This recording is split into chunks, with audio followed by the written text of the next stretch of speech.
Perkenalkan, saya Siti Rahimatu Sadia dengan NIM 25081011070. Di sini saya akan membuat tugas video UTS Sosiologi Politik dan Ekonomi Politik. Saya akan menjelaskan tentang tindakan ekonomi. Dalam tindakan ekonomi ini dibagi lagi menjadi ekonomi moral dan ekonomi rasionalitas. Saya akan menjelaskan ekonomi moral terlebih dahulu. Ekonomi moral dibagi lagi menjadi dua, yaitu ekonomi moral petani dan ekonomi moral pedagang. Ekonomi moral petani menurut Scott, pengertian yaitu petani tentang keadilan ekonomi dan definisi kerja mereka tentang eksploitasi serta pandangan terkait pungutan terhadap hasil produksi yang dapat ditoleransi atau tidak. Petani akan memperhatikan etika subsistensi dan norma resiprositas. Nah, pada pengertian ini ditekankan terkait dengan etika subsistensi dan norma resiprositas.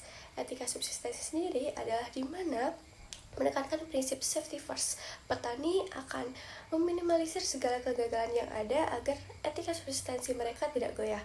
Contohnya adalah petani akan menanam bibit atau benih pangan yang akan mereka tanam dengan kualitas yang baik atau pernah ditanam sebelumnya untuk meminimalisir kegagalan panen.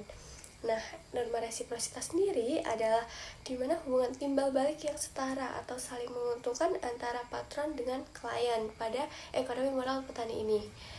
Lalu ke ekonomi moral pedagang. Ekonomi moral pedagang sendiri adalah pedagang harus menyeimbangkan antara tuntutan moral dan tuntutan pasar.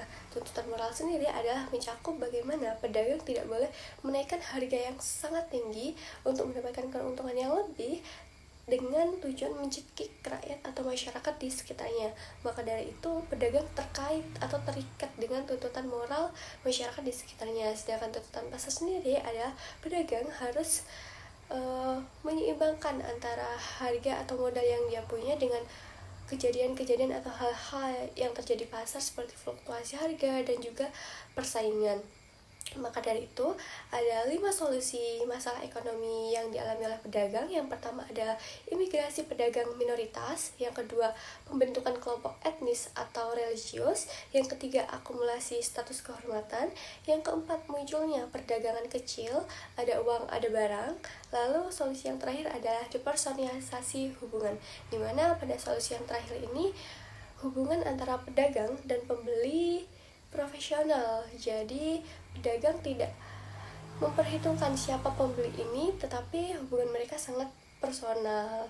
Next, ke ekonomi rasionalitas. Ekonomi rasionalitas sendiri merupakan pandangan di mana manusia sebagai makhluk yang berpikir logis dan melakukan penuh perhitungan untuk mengambil keputusan, menggambarkan petani atau pedagang pada ekonomi rasionalitas ini sebagai aktor yang rasional atau berpikir logis yang mengejar kepentingan sendiri dan demi meraih keuntungan sebesar-besarnya bagi dirinya sendiri. Beda dengan ekonomi moral tadi.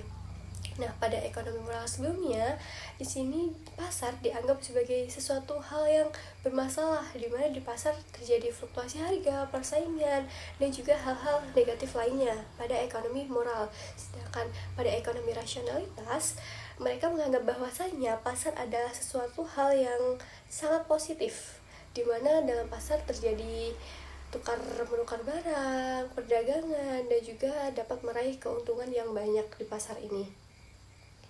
Lalu di sini juga ada desa tertutup dan desa terbuka. Desa tertutup ini condong kepada ekonomi moral dan desa terbuka condong kepada ekonomi rasionalitas.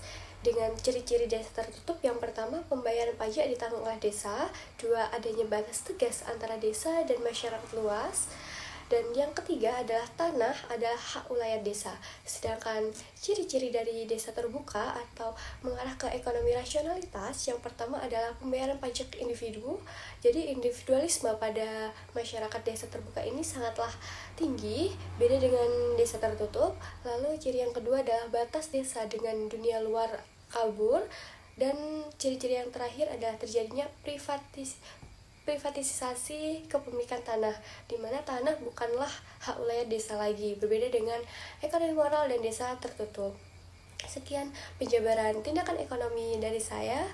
Terima kasih. Wassalamualaikum warahmatullahi wabarakatuh.